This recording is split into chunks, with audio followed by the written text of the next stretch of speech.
안녕하십니까. 바른 복음을 전하는 박수원 전도자입니다.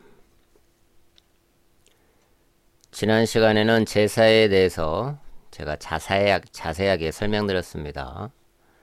많은 사람들이 하는 모든 제사는 하나님께 하는 것이 아니라 사단, 곧 이 세상의 임금에게 하는 것이다 라고 말씀드렸습니다. 이번 시간에는 11조라는 주제를 가지고 말씀을 나누겠습니다. 말씀을 나누기 전에 11조에 대한 저의 간증을 조금 하고 본문으로 들어가도록 하겠습니다. 제가 초신자 때만 해도 11조라는 말을 잘 듣지 못하다가 어느 정도 시간이 흐른 후가 되니 예수님 믿고 복을 받으려면 11조 해야지 라며 권면을 듣게 되고, 또 어떤 집사님은 저에게 교회 나가서 3년 안에 무조건 재정의 복을 받아야 돼. 3년 안에 재정의 복을 받지 못하면 바보야 바보. 이런 말을 하고 11조 하며 열심히 기도하라고 말들을 해주었습니다. 그런 말 많이 듣죠.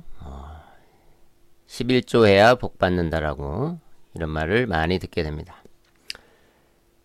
제가 교회 나가고 얼마 되지 않은 터라 11조 하면 복 받고 3년 안에 물질의 복을 받지 못하면 바보로구나.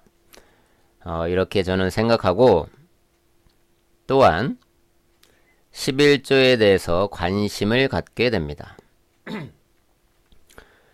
예수님 믿고 11조 하면 복 받고, 또한 예수님 믿으면 3년 안에 재정의 복을 받는다고 하는데, 이 세상에서 어느 누가 싫어하겠습니까?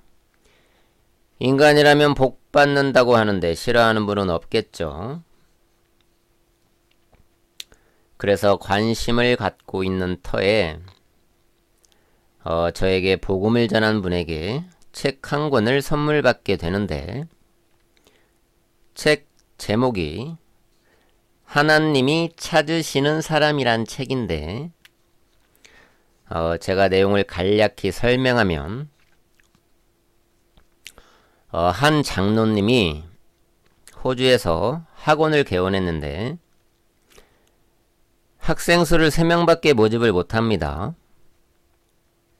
그래서 이러다 망하겠다 싶어 이 장로님이 하나님께 서원을 합니다. 하나님, 다음 학기 때 학생 6명이 되게 해주세요. 이렇게 기도한 후 6명이 들어올 것을 생각하고 6명에 대한 11조를 먼저 떼서 먼저 교회에 갖다 냅니다. 그런데 정말 다음 학기에 6명의 학생이 등록을 하는 것입니다. 놀랍죠? 여러분들은 어떠십니까? 이 장로님처럼 먼저 내는 11조를 낼 수 있습니까? 저는 초신자 때 경약을 했습니다. 저렇게 믿음이 좋은 분이 계시다니 하면서, 그리고 그 학원에 학생 수가 6명이 되고, 또 이 장로님은 12명의 11조를 6명이 됐으니까 또 12명의 11조를 또 미리 떼어서 교회에 냅니다. 이러한 방법, 즉 미리 내는 11조를 이렇게 내는 방법으로 해서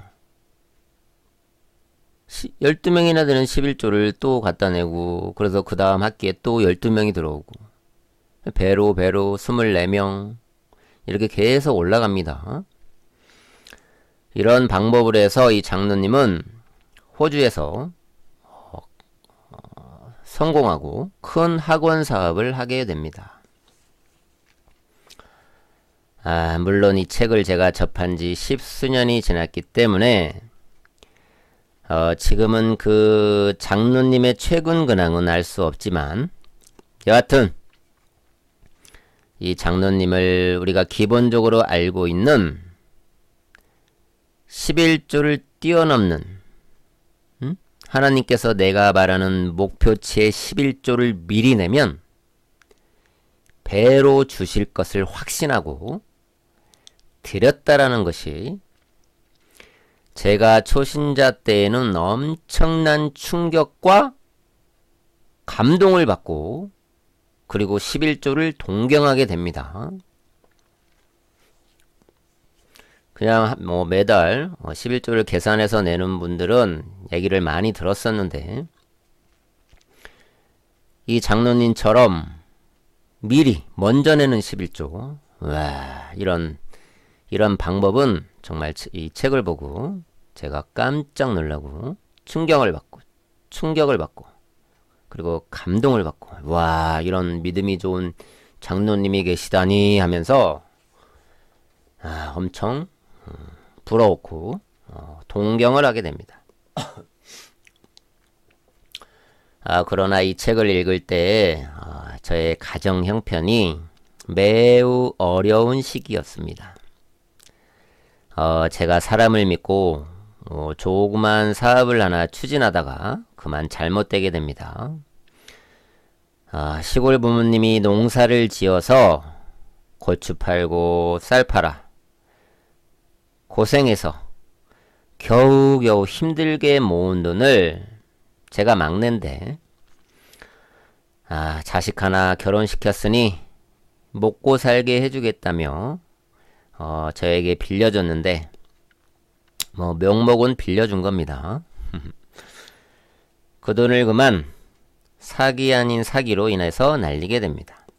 그래서 사랑하는 아내와 아이들과 제가 어려운 시간을 보내게 되는데, 물론 이러한 힘든 시기에 제가 예수님을 만난 축복을 받게 되었지만, 그땐 정말 어렵던 시절이라 하루하루의 삶을 살아내는 것이 정말 힘들었습니다.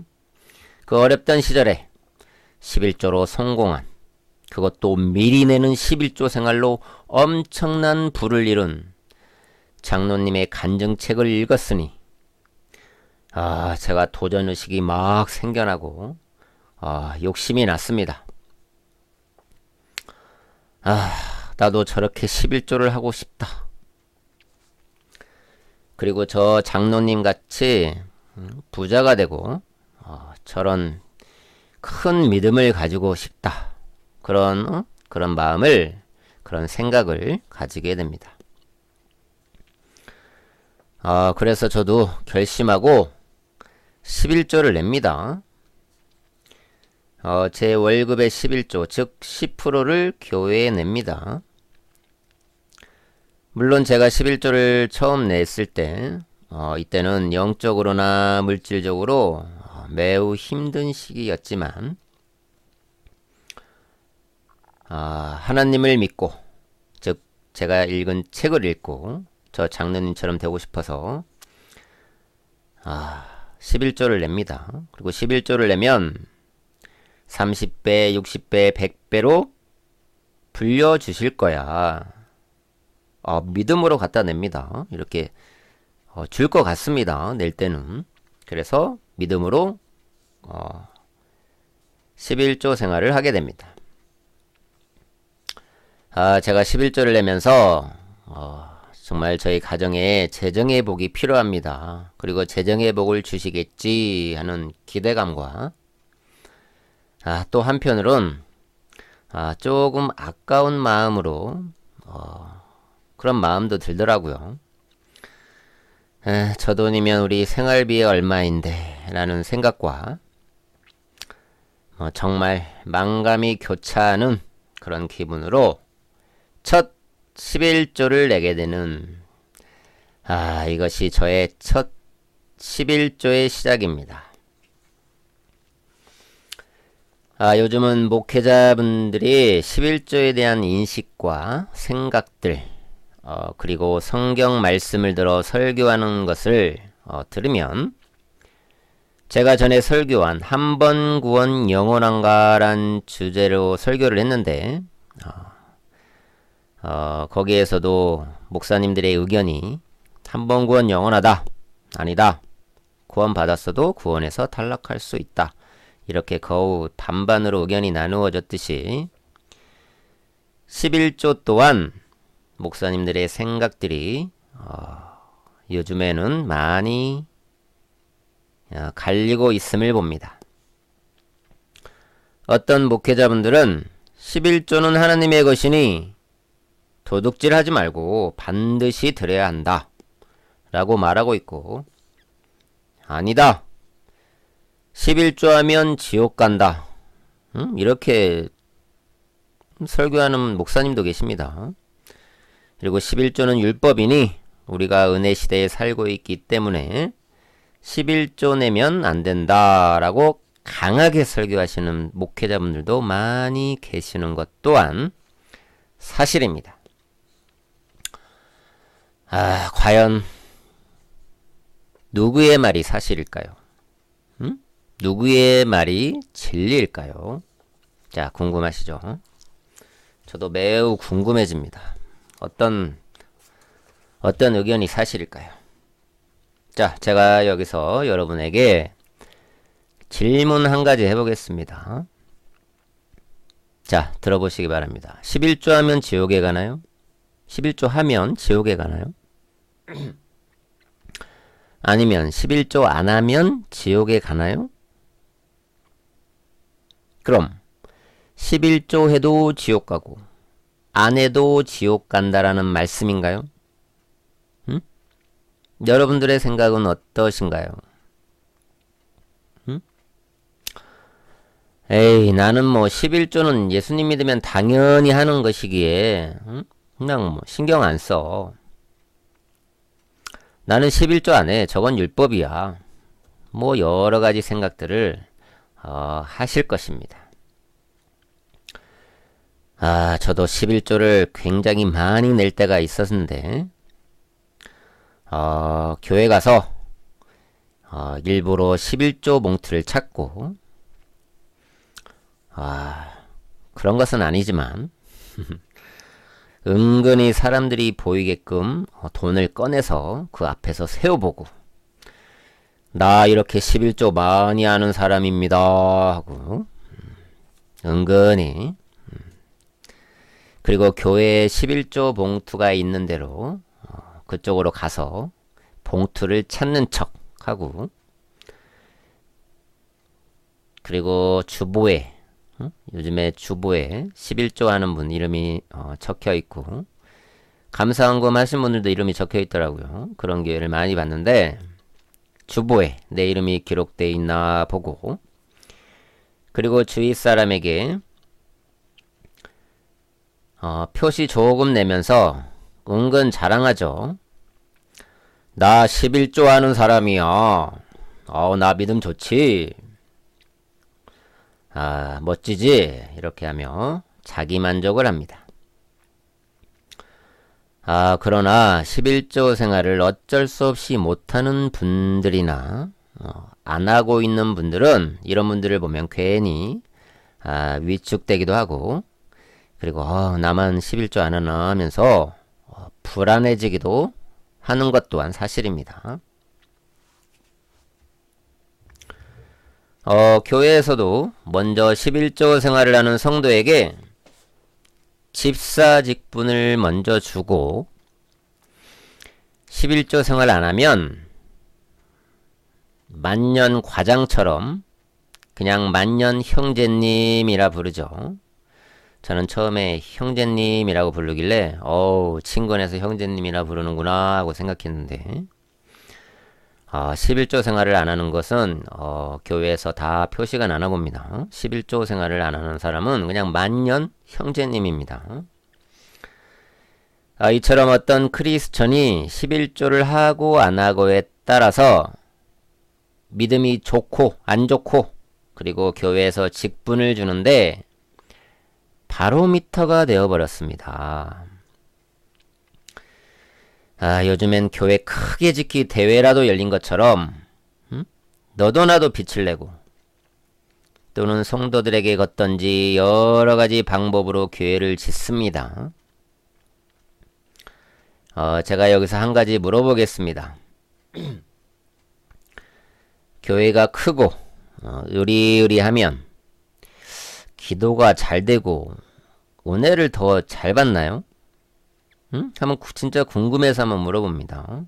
교회가 크고 시설도 잘 해놓고 으리으리하면 기도가 더 잘 되나요? 그리고 은혜를 더 잘 받나요? 많이 받나요? 정말 궁금합니다. 그리고 하나님께서 교회 크게 졌다고 좋아하시나요? 나를 위해서 이렇게 멋진 교회를 짓하니 내가 빚내서 지어 주었으니 내가 빚 다 갚아줄게. 그리고 복 줄게. 하나님께서 이러실까요? 한번 생각해 보시기 바랍니다. 우리는 생각을 많이 해봐야 합니다. 내가 믿음 안에 있는지 생각해보고 묵상하는 시간을 많이 가지면 가질수록 좋은 것입니다.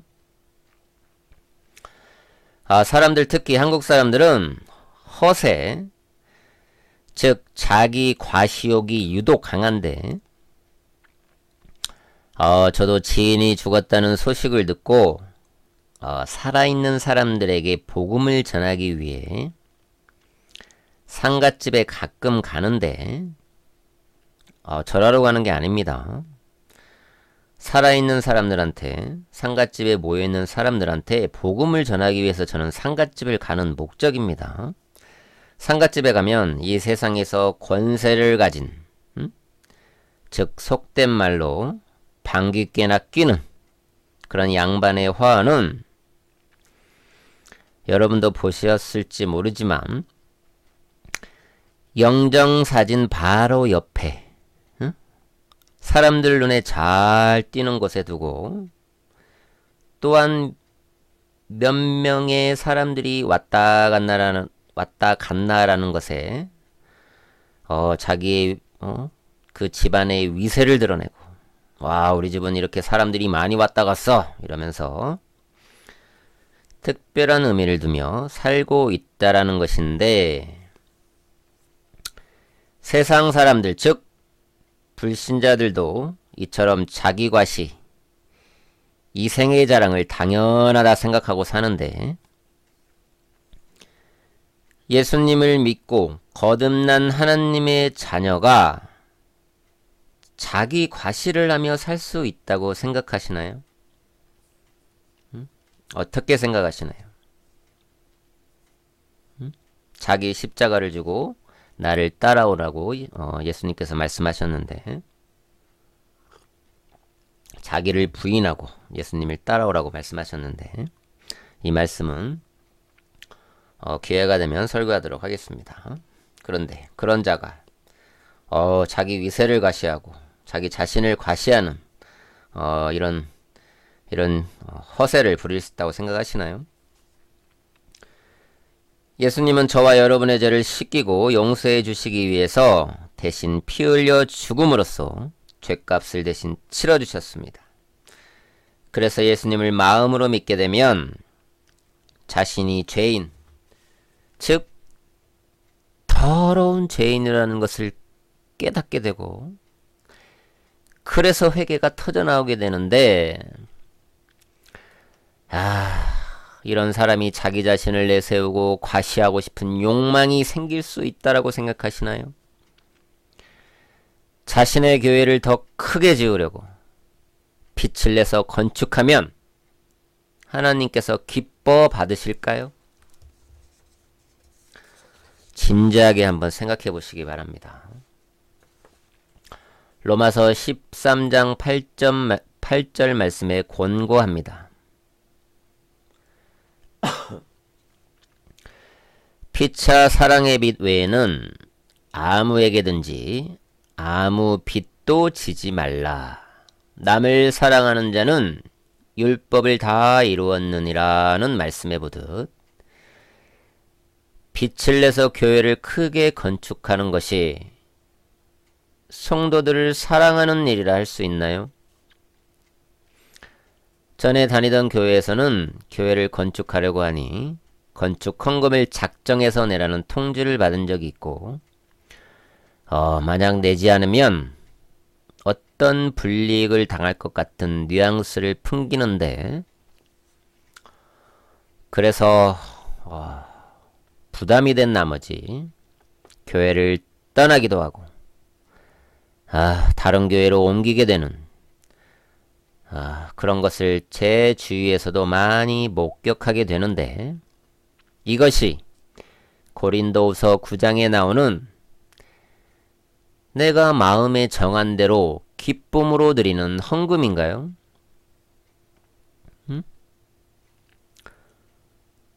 헌금을 작정해서 내라는 통지를 내서 적어내라는데 이것이 내 마음에 정한 대로 기쁨으로 드리는 헌금인가요? 여러분도 한번 생각해 보시기 바랍니다. 목회자분들이 어느 총회나 모임에 가면 자신의 교회가 큰 순서대로 발언권과 상석에 앉게 되는 경우가 당연시 되는 풍조가 있다라고 하는데 그래서 너도 나도 교회를 크게 의리의리하게 짓는 것 같습니다. 마가복음 10장에 크게 되고자 하는 자는 섬기는 자, 즉 남의 종이 되라는 말씀을 실천하는 모습인가? 뒤돌아보는 계기가 되길 제 설교를 듣고 계시는 분이 계시다면 자신을 뒤돌아보는 계기가 되길 기대해 봅니다. 11조는 예나 지금이나 많은 사람의 논란거리가 되고 있는데 저는 한 크리스찬으로서 직업을 가지고 있고 11조를 하는 입장이기 때문에 많은 관심을 가질 수밖에 없고 여러분들 또한 마찬가지라 생각합니다. 사람들은 왜 이토록 11조에 대해 관심과 애정을 가지고 있을까요? 그것은 아마 돈이 관련된 일이라 그럴 것이고 돈, 즉 만문이 가진 힘이 엄청나기에 이같이 사람들의 이목을 끌기에 충분한 것 같습니다. 이처럼 11조는 하나님을 믿는 분들과 또한 앞으로 믿게 될 분들에게 그만큼 아주 중요한 말씀이기에 가볍게 여기기엔 그 사안이 큰 것 또한 사실입니다. 11조 하기 무서워서 교회 나오기 싫다라고 하는 사람이 있을 정도이고 교회 다니는 분들도 11조를 부담스러워하고 또한 쾌척교회 다니기를 꺼려하는 걸 보면 11조라는 헌금이 한 영혼을 교회에 오지 못하게 아예 막아버릴 수도 있고 또한 교회 다니는 분들을 교회를 떠나게도 할 수도 있다는 것에 대해 그 심각성이 있다고 하겠습니다. 11조가 과연 무엇이기에 이처럼 한 사람의 영혼을 구원하는데 방해가 되고 교회에 정착한 사람들을 시험에 들게도 하는 것일까요? 11조가 과연 무엇이길래? 11조는 지금도 그렇지만 앞으로도 많은 논란의 대상이기에 제가 이번 설교에서 그 실체를 알기 쉽게 완벽하게 설명하도록 하겠습니다. 잘 들어주시기 바랍니다. 하나님께서는 11조를 통하여 인간들이 무엇을 알기를 바라는 것일까요? 최초의 11조라는 단어는 창세기 14장 20절에 처음 언급이 되는데, 믿음의 조상 아브라함이 살레망 멜기세덱에 드리면서 처음으로 나타나게 됩니다. 성경 최초의 11조는 전쟁으로 뺏겼던 재물을 다시 찾음으로 인한 감사함으로 의왕 멜기세덱에게 드려지게 됩니다. 즉 자신이 힘들게 모은 재물이 아니라 적에게 남들이 뺏겼다가 아브라함의 남들이라는 것은 동맹군입니다. 동맹군들이 적에게 뺏겼다가 다시 찾은 것에 11조를 드렸다는 것입니다. 이것이 첫 번째 11조를 드린 상황이고요. 그리고 두 번째로 11조라는 단어가 창세기 28장 20절에서 22절에 등장하는데, 야곱이 자기 형 에서를 피해 광야로 도망가서 꿈에 하나님을 만나고 일어나서 제단을 쌓고 하나님께 서원하는데, 내가 아버지 집에 평안히 다시 오게 하시면 주께서 내게 주신 모든 것의 11조를 드리겠나이다 라고 서원하는 장면이 나오는데, 아브라함이 성경 최초로 11조를 한 동기는 자신이 비록 무장한 종 300명을 이끌고 기습하여 전쟁을 이겼지만 다치거나 죽지 않고 또한 전쟁에서 승리하게 해주신 것에 대한 감사함으로 드렸는데, 아브라함이 멜기세덱에 드린 11조는 속된 말로 표현하면 남의 것을 가지고 자신이 하나님께 생색을 낸 결과라 하겠습니다. 물론 목숨을 걸고 전쟁에 참여했지만, 그리고 성경의 두 번째 11조는 야곱이 서원하는데, 하나님께서 저를 아버지 집에 평안히 돌아오게 해주시면 하나님께 하나님께서 주신 11조를 드리겠습니다 라고 기록되어 있습니다. 자, 우리는 아브라함과 야곱의 경우를 통해서 11조에 대해서 알 수 있는데, 두 사람의 공통점은 자신의 목숨이 달려있는 그런 상태에서 아브라함은 전장에서 혹 죽을 수도 있는 상황이었으나 순적히 승리하여 11조를 했고, 야곱은 자기 아버지의 축복을 자신의 형 에서에게서 빼앗은 것으로 인하여 창세기 27장 41절에 에서가 결심하는 부분이 있는데, 아버지가 죽으면 야곱을 죽일 거야 이렇게 결심하는 부분이 있는데, 그리하여 형 에서로부터 도망하여 삼촌에게 도망하는 길에 하나님을 만나 11조를 서원하게 됩니다. 두 사람의 경우는 달라도 두 사람의 목숨이 각각 달려 있었다라는 것을 위 아브라함과 야곱을 통해서 알게 됩니다. 이처럼 11조는 구약에서 하나님께서 목숨을 구해주시고 승리하게 하심에 대한 감사의 예물로, 또는 저의 목숨을 구해주시면 11조를 하겠습니다 라는 하나님과의 조건부적인 딜로 인하여 관계가 이루어집니다. 그리고 구약의 민수기 18장에서 레위 지파는 성막에서 봉사하는 일로 인해 유업이 없었습니다. 그래서 이스라엘 자손으로 하여금 11조를 내어 유업이 없는 레위 지파에게 주라고 한 말씀이고, 신명기 14장의 11조의 개념은 고아와 과부와 레위인들, 즉 가난한 자들을 위해 11조를 냈다라고 말씀하는 구절이고, 그리고 많은 목회자분들이 11조를 설교할 때 가장 많이 들고 나오는 부분이죠. 자, 이 대목 여러분들도 굉장히 많이 들어보셨을 것입니다. 말라기 3장인데, 말라기 3장, 구약에서 우리가 구약이라고 알고 있는 구약 말라기서, 말라기 3장에서 여러분들이 말라기 3장을 읽어보시면 아시겠지만, 말라기 3장은 문맥 전체를 읽어봐야 합니다. 그래야 여러분들이 이해하시는데 많은 도움이 됩니다. 여러분들이 말라기 3장 8절부터 읽게 될 경우에는 사람이 하나님의 것을 도둑질한다. 즉 11조를 안 하는 것은 하나님 것을 도둑질하는 것이므로 즉 도둑이고 저주받게 된다는 아주 무서운 말씀을 하시면서 그러나 11조를 하면 복을 주겠다라고 말씀하는 구절입니다.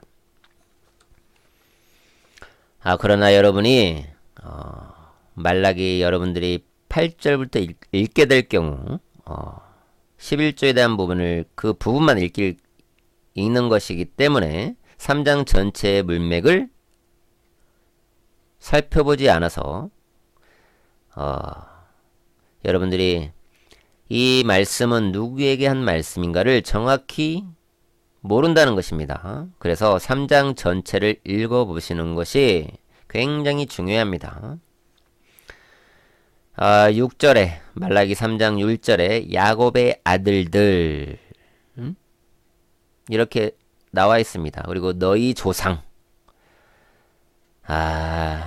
이런 구절이 있다라는 것입니다. 그리고 이 말씀은 이스라엘 백성에게 하신 말씀이라는 것을 아셔야 합니다. 지금 현 시대 은혜로 구원받는 이 시대에 이방인들에게 구원받은 이방인들에게 준 말씀이 아니라는 것입니다. 제가 지난 시간에도 말했지만 성경을 볼 때 이 말씀은 누가 누구에게 말씀하신 것인가를 먼저 파악하고 읽어야 성경을 올바로 이해할 수 있다라고 말했습니다. 즉 마태복음 11장 13절에 보면 모든 선지서와 율법은 요한까지 예언한 것이라고 예수님께서 말씀하셨는데, 그래서 현재 믿음으로 구원받는 시대에 율법을 지켜야 한다라고 하는 말씀을 가지고 지금 시대에 적용하면 그 사람은 그럼 구약의 이스라엘 백성으로 돌아가야 합니다. 그리고 아직도 어떤 곳에서는 안식일을 지켜야 된다. 이렇게 말하는 데가 있는데 이스라엘 백성으로 돌아가십시오. 안식일을 지키시고 싶으시면, 그렇게 안식일을 중요하게 생각하시면 이스라엘 백성으로 사십시오. 그 수밖에 없습니다.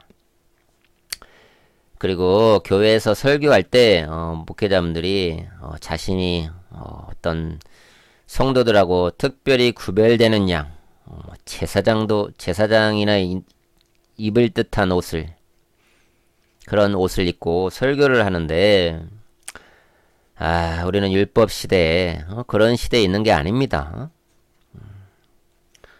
자, 좀 생각 좀 해보시기 바랍니다. 자, 그리고 마태복음에 예수님께서 오셔서 바리새인들과 복음을 전하실 때 그들이 복음을 받아들이지 않을 뿐더러 남에게 보여주기 위해서 율법을 아주 잘 지키는 것처럼 행동하는 것을 마태복음 23장에서 꾸짖으시는데 23절에 11조 말씀을 하시면서 이것도 행하고 저것도 행하라고 말씀합니다. 자, 이 말씀도 마태복음 23장 23절 말씀도 많은 목회자분들이 11조를 해야 된다라고 설교하는 많은 목회자분들이 이 말씀을 굉장히 많이 들고 나오는 말씀인데 예수님께서 이것도 행하고 저것도 행하라고 말했기 때문에 11조는 해야 된다. 이렇게 말을 합니다. 즉 11조도 하고 율법에 더 중한 바, 근데 예수님께서는 이렇게 말합니다. 율법에 더 중한 바 의와 인과 신은 버렸도다. 예수님께서 이것도 행하고 저것도 행하라고 말씀하신 것은 즉 11조도 하고 율법에 더 중한 바 의와 인과 신은 버렸도다. 그러면 11조보다 율법에 더 중한 바 의와 인과 신이 더 중요하다라고 말씀하셨는데, 즉 율법이 더 중요한 것이 있는데 공의와 자비와 믿음도 행하라고 말씀합니다. 율법에 더 중한 바 의와 인과 신은 공의와 자비와 믿음을 뜻합니다. 11조보다 더 큰 공의와 자비와 믿음도 행하라고 말씀합니다. 잘 들으셔야 됩니다. 율법에 더 중한 바 라는 말씀을 주목하세요. 자, 11조는 율법입니다. 그래서 이렇게 구약에서 예수님까지 모든 11조에게는 끝이 납니다. 물론 히브리서 7장에 나오지만 7장 역시 아브라함 레위 지파가 언급되며 살렘 왕에게 바쳤다라고 말하는 구절입니다. 전에 말했지만 히브리서는 이스라엘 자손에게 쓴 서신서라고 말했습니다. 그리고 사도행전부터 예수님의 제자들의 사역이 시작되는데, 여러분들이 성경을 읽어보시면 아시겠지만 11조라는 단어는, 그런 구절은 눈을 씻고 찾아봐도 나오지 않습니다. 나오지 않습니다. 한번 찾아보십시오. 나오나? 물론 예수 그리스도에 관한 계시록인 요한계시록에서도 11조라는 단어는 나오지 않습니다. 한번 찾아보시기 바랍니다. 절대 나오지 않습니다. 여기서 누가복음 18장에 보면 두 사람이 등장하는데, 바리새인과 세리입니다. 바리새인과 세리 두 사람이 등장합니다. 바리새인은 율법을 아주 잘 지키는 사람들이고, 세리는 이스라엘인이지만 로마의 명령을 받고 이스라엘 백성에게 세금을 걷는, 즉 매국노인 사람입니다.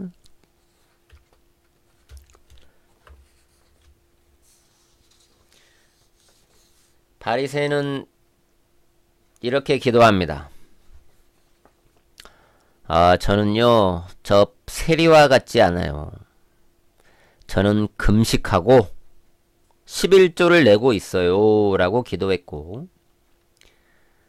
세리는 하나님 앞에 자신이 죄인이라는 것을 깨닫고 저는 죄인입니다. 그저 저에게 자비를 베푸소서라고 기도한 후 둘 다 집으로 돌아갔는데, 자, 바리새인은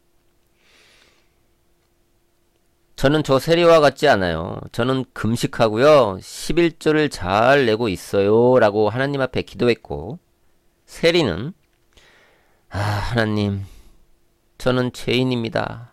그저 저에게 자비를 베푸소서 라고 기도한 후 집으로 돌아갔습니다.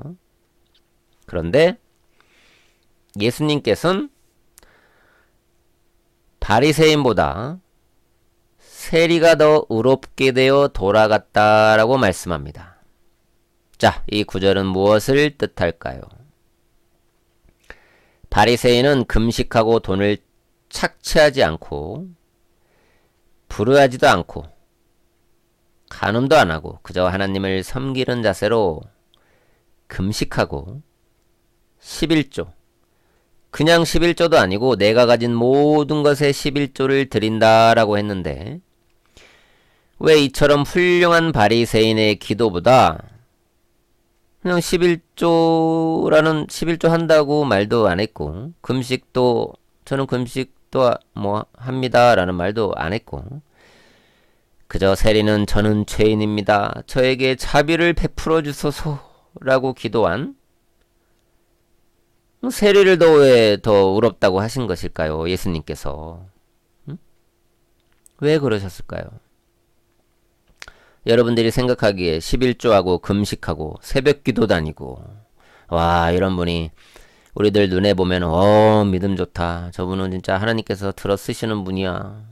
이렇게 생각하는데 왜 예수님께서는 그냥 그저 하나님을 그냥 쳐다보지도 못하고 멀리 서서 저는 죄인입니다. 하나님 저에게 그냥 저는 죄인이기 때문에 하나님의 자비가 필요합니다. 자비를 베풀어 주소서 라고 기도한 세리의 기도를 더 의롭다고 하신 것일까요? 왜 그러셨을까요? 자, 눈치채셨죠? 하나님께서는 바리새인, 즉 율법에 매여 있는 자가 내는 11조보다 비록 11조는 하지 않고 금식도 안 하는 그저 자신이 죄인이라는 것을 깨달은 그런 자를 사랑하신다라는 더 사랑하신다라는 것입니다. 자, 이 부분 아주 중요합니다. 잘 들어보십시오. 굉장히 중요합니다. 제가 지금까지 아브라함부터 의롭다고 집으로 돌아간 의롭게 여김을 받고 집으로 돌아간 세리까지의 11조가 나오는 말씀을 풀어들었습니다. 처음 11조를 드린 아브라함부터 아브라함부터 세리까지 등장하는 모든 인물들이 세리도 이스라엘 사람입니다. 아브라함도 이스라엘 사람입니다. 즉 히브리인들입니다. 모든 11조에 언급된 등장인물들이 전부 히브리인, 즉 이스라엘 자손이든지 이스라엘 사람이라는 것입니다. 잘 들으셨죠? 그러므로 11조는 하나님의 선민인 이스라엘 백성에게 준, 즉 이스라엘 백성들에게 행하라고 명령한 율법이라는 것입니다. 자, 들으셨죠? 그리고 지금은 예수 그리스도를 믿음으로 하나님의 은혜로 구원받는 시대인데 예수님을 믿게 되면 제 경험상도 그렇고 저 세리처럼 그리고 누가복음 5장 8절에서 베드로가 예수님이 행하신 기적을 보고 하나님의 아들이시라는 것을 믿었을 때 베드로가 이렇게 고백합니다. 예수님, 나 같은 죄인을 떠나소서. 저는 죄인입니다. 이렇게 고백하는 장면이 나오는데 이처럼 예수님을 만난 자는 자기 자신이 죄인이라는 것을 알게 되고 깨닫게 되고 고백하게 된다라는 것입니다. 그래서 나 같은 죄인을 위해 십자가에서 흘리신 그 보혈이 얼마나 감사한지 그저 눈물로 그 감사를 드리게 되는 것입니다. 그래서 구원받은 자는 자신이 커다란 엄청난 더러운 죄인이라는 것을 느끼고 하나님 앞에 그저 엎드려 저는 죄인입니다. 아버지 불쌍히 여겨 주옵소서.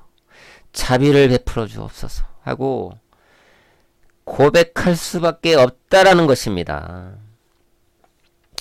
그래서 죄인은 자신을 구원하기 위해 대신 죽어주신 하나님께 감사함으로 인해서 고린도후서 9장에서처럼 내 마음의 자원에서 기쁨으로 그래서 자원에서 기쁨으로 내가 가진 것을 드릴 수 있게 된다라고 말씀하신다는 것입니다. 죽으면은 영원한 불못인 지옥으로 가는 이 죄인을 구원해 주셨는데 하나님께 드리지 못할 게 뭐가 있습니까? 그래서 기쁨으로 자원해서 그래서 고린도후서 9장에서 말한다는 것입니다. 그래서 이렇게 기쁨으로 드리게 된다는 것입니다. 억지로 드리는 게 아니고 교회에서 작정해서 내십시오 하는 게 아니고 다시 말하지만 11조는 하나님의 선민인 이스라엘에게 명령한 것입니다. 그러므로 현 시대 믿음으로 구원받는 지금은 죄인인 나 같은 놈을 구원해 주신 것에 감사해서 기쁨으로 자원해서 마음으로 정해서 하나님께 내가 가진 물질을 드리라는 것입니다. 또 로마서 8장 14절을 보면 하나님의 영으로 인도함을 받는 이들은 하나님의 아들들인데 그래서 하나님을 아버지라고 부르게 된다라고 말씀하는데 마태복음 17장 24절 26절을 보면 예수님께서 가버나움이라는 성읍에 가셨는데 이 부분도 중요한 부분이니까 귀를 쫑긋 세우시고 들어주시기 바랍니다.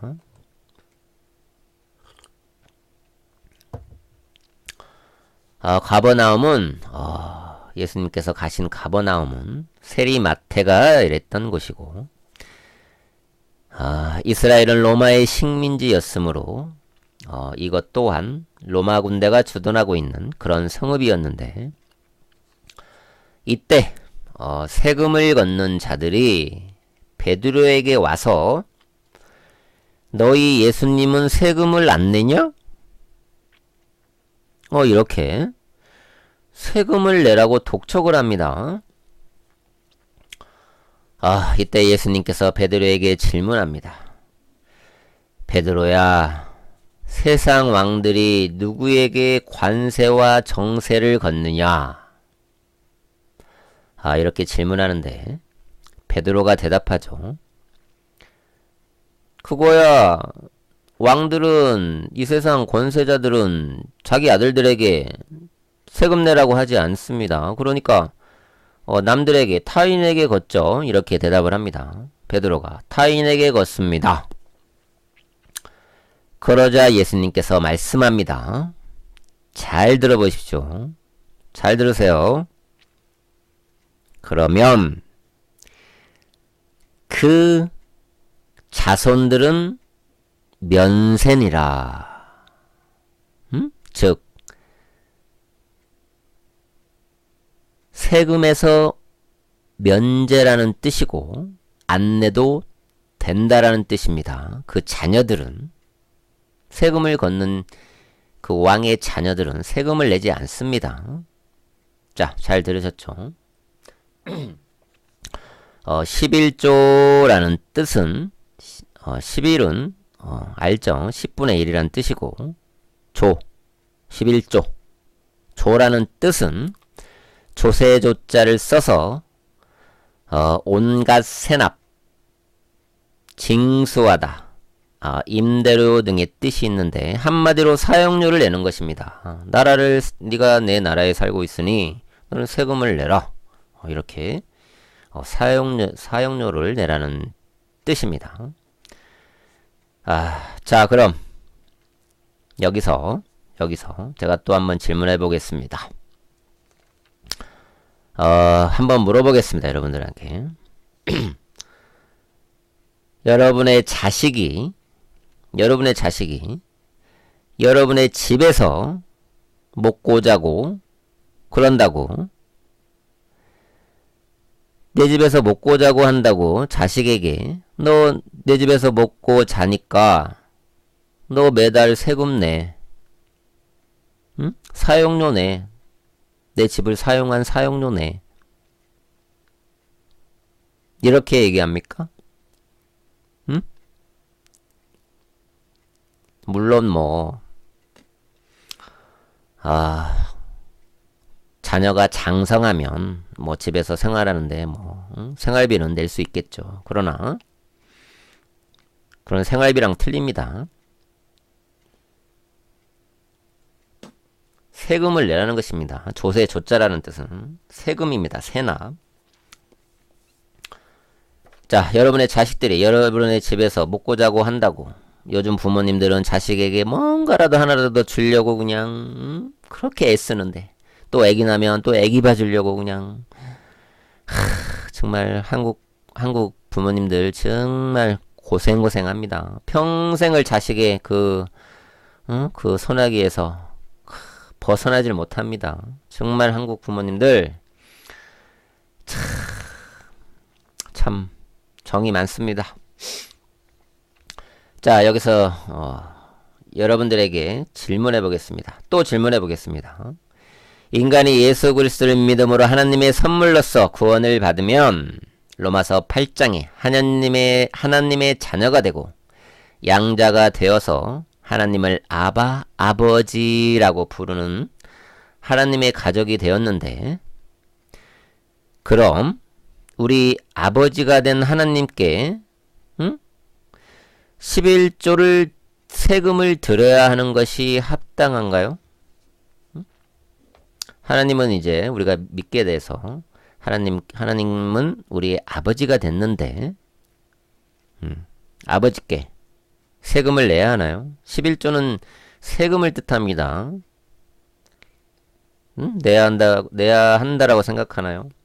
마태복음 17장에서 예수님이 베드로에게 말합니다. 그 자녀들은 면세니라. 즉 하나님의 자녀가 된 예수 그리스도를 믿음으로 믿는 자들은 하나님의 자녀가 되었기 때문에 면세니라. 그 자녀들은 면세니라. 그러나 반대로 아직 하나님의 자녀가 아니면 11조를 내라. 응? 네가 하나님의 자녀가 안 됐으면 11조를 바쳐. 11조 내. 이게 예수님의 말씀인 것입니다. 자, 선택하십시오. 인간에겐 자유의지가 있습니다. 여러분, 주 예수 그리스도를 믿는다는 것은 세상에 언젠가는 없어질 것을 믿는 중동의 어떤 왕은 죽기 전에 몇십 조를 놓고 죽었다라고 하는데, 참 죽을 때 눈이나 제대로 죽었는지 참 궁금합니다.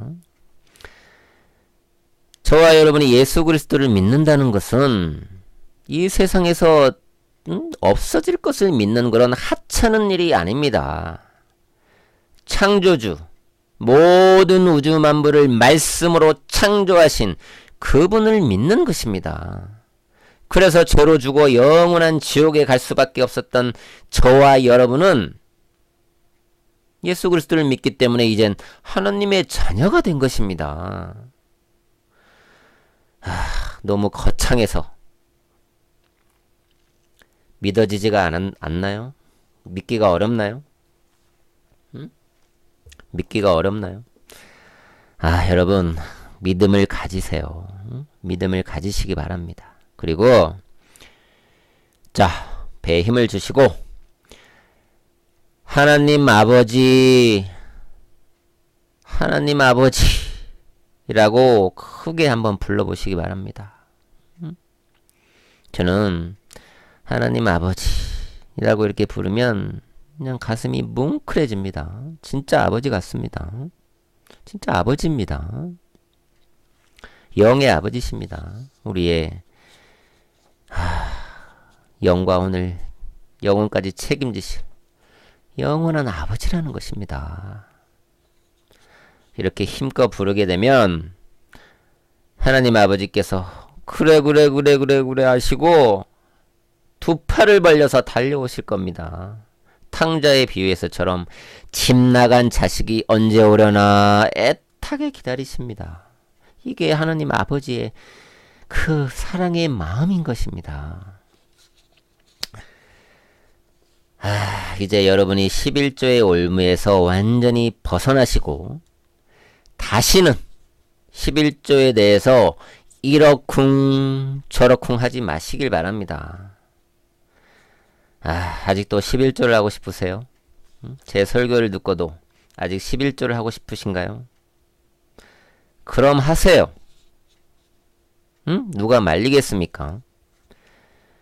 그러나 11조를 하는 당신은 지금도 율법을 지켜야 한다라고 생각하는 유대인들과 다를 것이 없는 그런 사람임을 알아야 합니다.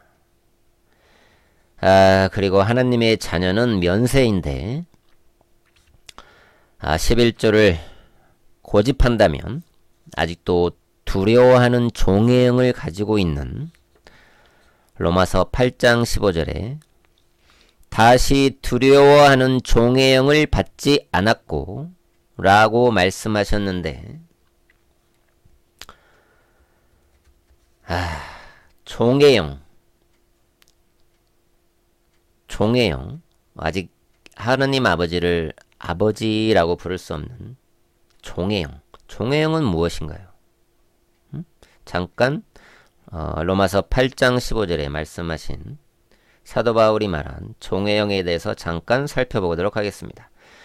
종의 영을 가진 사람은 하나님을 무서워하는 사람인데 하나님을 무서워합니다.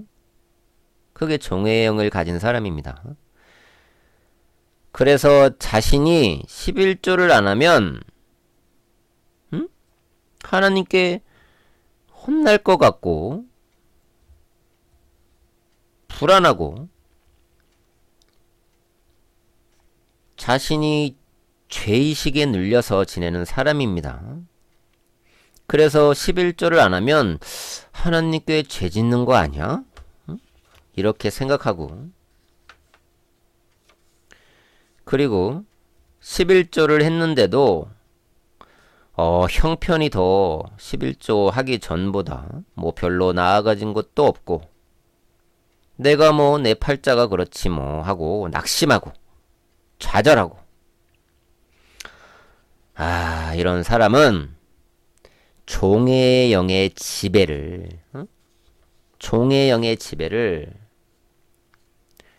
아직도 당하고 있는 상태인 것입니다. 그래서 자신이 예수 그리스도를 믿고 구원받았음에도 불구하고 자유함을 얻지 못하고 자신이 무엇인가를 해야 한다라고 생각하며 11조, 새벽기도, 금식, 철야기도 등등 굉장히 많죠. 교회에 봉사하는 것도 그렇고 이런 것들을 하지 않으면 믿는 것 같지 않고 굉장히 불안하죠. 그리고 자신이 믿음에서 떠난 것이 아닌가라고 죄의식이 생기고 우리는 예수 그리스도를 영접하는 순간 눈 깜짝하는 순간에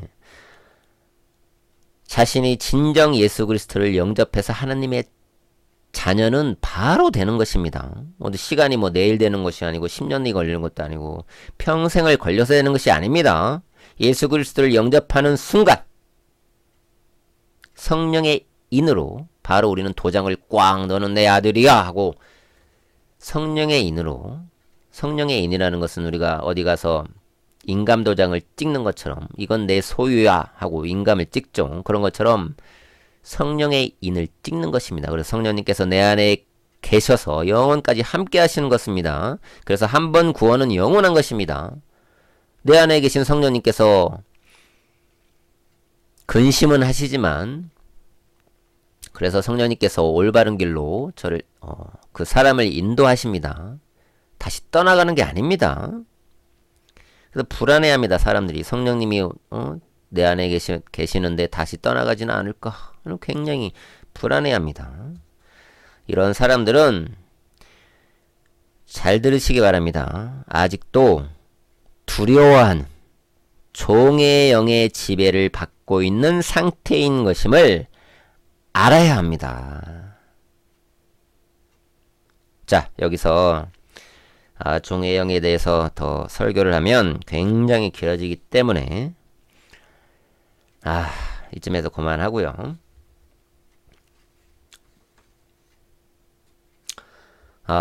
그러나 현 시대 우리가 교회 다니고 있는데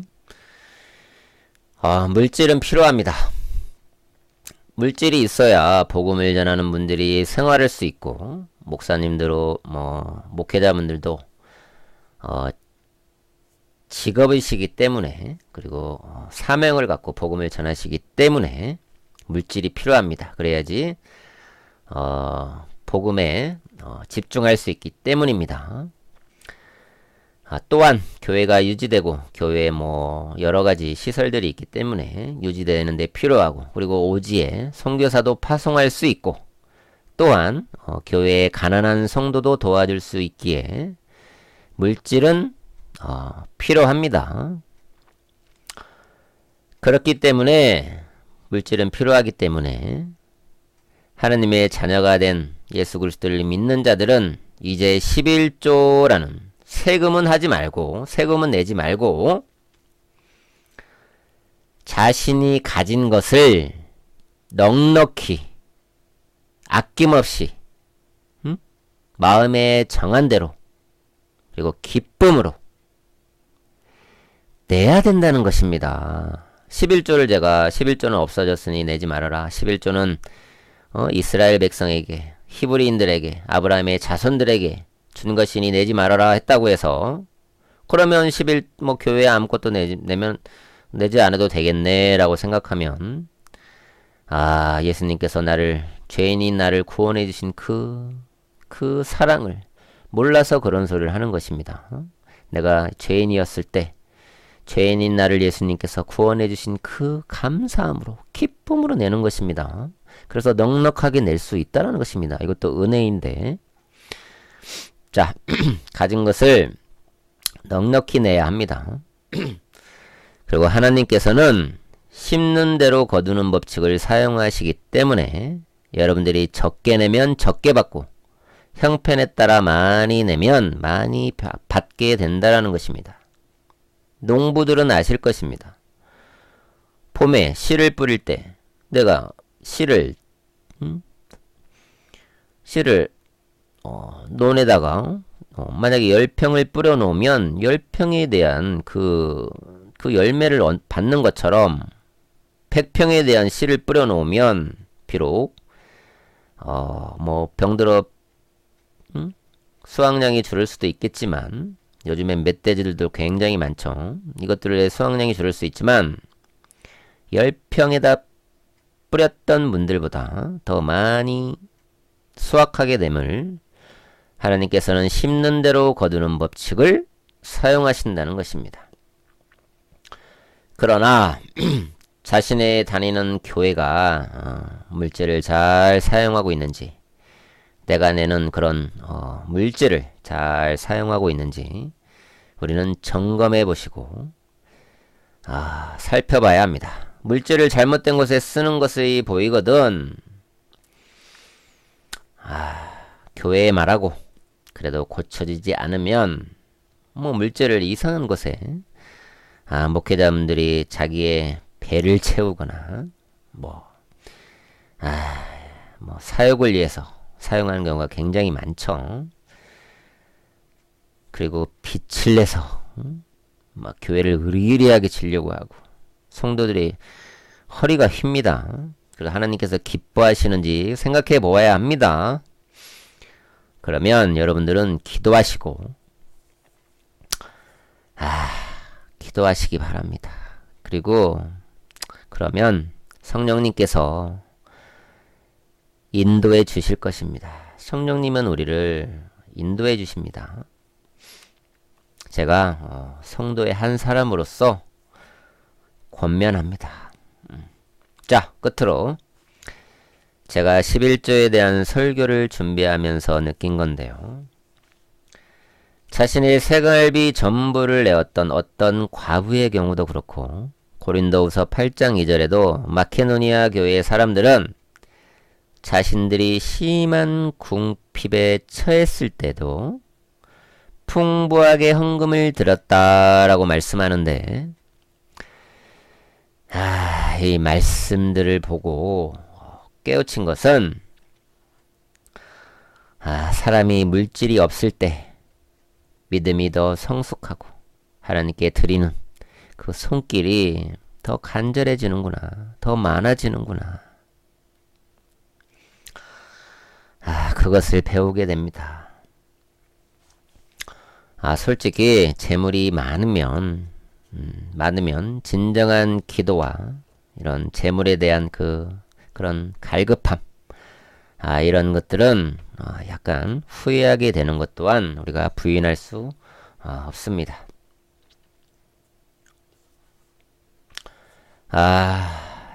여러분, 성령을 받았습니까? 그럼 양자되는 영을 받은 것입니다. 하나님께서 저와 여러분의 아버지가 되셨습니다. 아버지 안에서 아들같이 빛의 자녀로서 당당하게 11조의 굴레에서 세금을 내는 그 굴레에서 벗어나시고 어깨를 피시고 당당하게 하나님의 자녀로서 살아가시기 바라겠습니다. 신약에서 사도 바울이 권면합니다. 지금 내가 가진 것에 만족하며 살라고. 이것이 현 믿음의 시대에 물질에 대한 선포인 것입니다. 자, 지금 여러분들의 가진 것에 행복을 느끼고 만족하며 사십시오. 그것이 현 믿음의 시대에 물질에 대한 정확한 정의인 것입니다. 자, 여러분 힘들을 내십시오. 예수님이 우리를 지켜보고 있고 성령님이 우리를 모든 진리 가운데로 이끄실 것입니다. 고난이 왔습니까? 그럼 땅의 것을 쳐다보지 말고 지금 하나님의 우편에 앉아 계신 예수님을 바라보십시오. 오, 마라나타 주님, 어서 오시옵소서. 하나님께 드리는 손길마다 하나님의 은혜가 넘쳐나기를 예수 그리스도의 이름으로 축복합니다. 자, 기도하시겠습니다.